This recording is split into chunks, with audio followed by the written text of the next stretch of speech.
नमस्कार।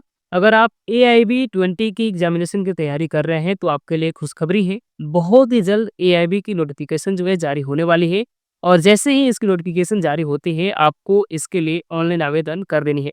इसके ऑनलाइन आवेदन में ₹3500 जो है लगते हैं, जो ओबीसी और जनरल कैटेगरी के स्टूडेंट हैं उनके लिए और ₹2500 जो है एससी-एसटी के लिए लगती है।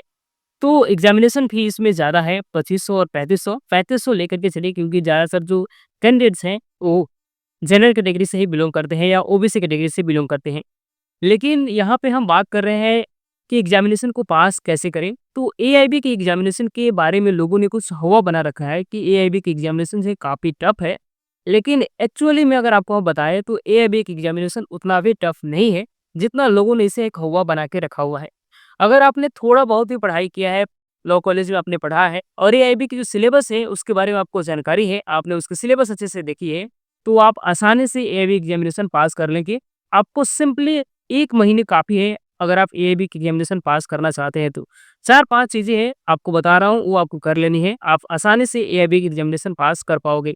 पहला चीज़ ये है कि आपको जो है प्रीवियस ईयर्स के जो क्वेश्चन्स हैं, उनको आपको उठा कर के सॉल्व करने हैं और बेरेक्स जो भी बेरेक्स इसमें पढ़ने हैं, वो आप पढ़ सकते हैं। आपको उसको पढ़नी ही पड़ेगी, सेक्शन वाइज़ आप उसे पढ़िए, बहुत ज़्यादा डीप में जाने की ज़रूरत नहीं है। अब जो है नए में कुछ ट्रेंड आ गया है कि जो एआईबी की एग्ज़ामिनेशन है, उसने अपने स्टैंडर्ड को थोड़ा-सा बढ़ाया है। क्वेश्चन जो है थोड़ा-सा अब अंदर से भी पूछा जा रहा है। सेक्शन से ही क्वेश्चन्स हैं, लेकिन उसे घुमा कर के पूछा जा रहा है, यानी घुमावदार क्वेश्चन्स इसमें आ रहा है। पिछली बार की अगर आप क्वेश्चन पेपर उठा कर के देखेंगे, तो उसमें आपको कई ऐसे क्वेश्चन्स देखने को मिल जाएँगे, जिसमें काफ़ी जो है घुमाया गया है, जिससे बच्चों में कन्फ्यूजन हो और वो सही टिक ना कर पाएँ, सही आंसर टिक ना कर पाएँ। वैसे आपके पास इनफ टाइम होता है इस एग्ज़ामिनेशन को लिखने के लिए। ऑफलाइन एग्ज़ामिनेशन होती है, 100 क्वेश्चन्स होते हैं, कोई नेगेटिव मार्किंग नहीं होता है यहाँ पे, तो आपको 100 के 100 क्वेश्चन्स करके आने होते हैं। क्योंकि ये एग्ज़ामिनेशन ऑफलाइन होती है, तो ओपन बुक एग्ज़ामिनेशन है। हालाँकि कुछ रिस्ट्रिक्शन है यहाँ पे, जैसे कि आप नोट्स नहीं लेके जा सकते हैं, कमेंट्री नहीं ले जा सकते हैं। आप जो है विदाउट नोट्स वाले डायरेक्ट लेकर के जा सकते हैं। तो बेयर एक्ट के सेक्शन से ही ज़्यादातर क्वेश्चंस होते हैं। इतने क्वेश्चन तो पूछे ही जाते हैं जितना से आप पास हो जाएँ। पासिंग मार्क्स इसमें जो है 45% होती है जनरल और ओबीसी के लिए और एससी-एसटी के लिए 40% होती है। यानी कि 100 क्वेश्चन में से 45 क्वेश्चंस अगर आपके सही हैं, तो आप एईआईबी की एग्ज़ामिनेशन पास कर लेंगे और यदि आप एससी-एसटी हैं, तो 40 क्वेश्चन ही आपको सही करने हैं। इसमें कोई नंबर जो है आपको शो नहीं किया जाता है। सिर्फ़ आपका जो है नंबर यहाँ पे अगर 45 से ज़्यादा है, तो आपको लिख दिया जाता है कि आप पास हैं। अगर उससे कम है, तो लिख दिया जाता है कि आप फेल हैं।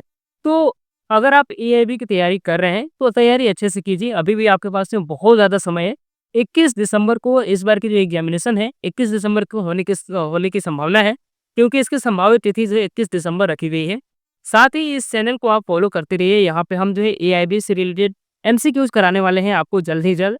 एआईबी से रिलेटेड आपको सारी जानकारी देने वाले हैं, जिसको फ़ॉलो करके आप आसानी से एआईबी की एग्ज़ामिनेशन पास कर लोगे। साथ ही आपको नोट्स और इसकी एमसीक्यू की जो प्रैक्टिस है वो आपको हम यहाँ पे करवाते रहेंगे और साथ ही हम आपको जो है अपने वेबसाइट पे और एमसीक्यू जो है आपको प्रोवाइड करने वाले हैं, जहाँ से आप अपनी नॉलेज को टेस्ट कर पाएँगे एग्ज़ामिनेशन से पहले। आप आपको प्रीवियस ईयर की क्वेश्चंस भी आपको वहाँ पे मिल जाएगी एमसीक्यू फॉर्मेट में। आप वहाँ से उसे भी अटेम्प्ट कर सकेंगे और आपको जो है अलग-अलग पैटर्न के अनुसार जो है आपको एमसीक्यू भी देखने को मिलेगी हमारी वेबसाइट पे, जिसके ऊपर काम हो रही है। तो आप इस चैनल पे जुड़े रहिए, एआईबी से रिलेटेड जितनी भी अपडेट्स होगी आपको बताई जाएगी। चैनल को सब्सक्राइब ज़रूर कर लीजिए और यदि आपका कोई सवाल हो तो कमेंट बॉक्स में ज़रूर पूछ लीजिए। जल्दी मिलते हैं अगली वीडियो में, तब तक के लिए जय हिंद, जय भारत, धन्यवाद।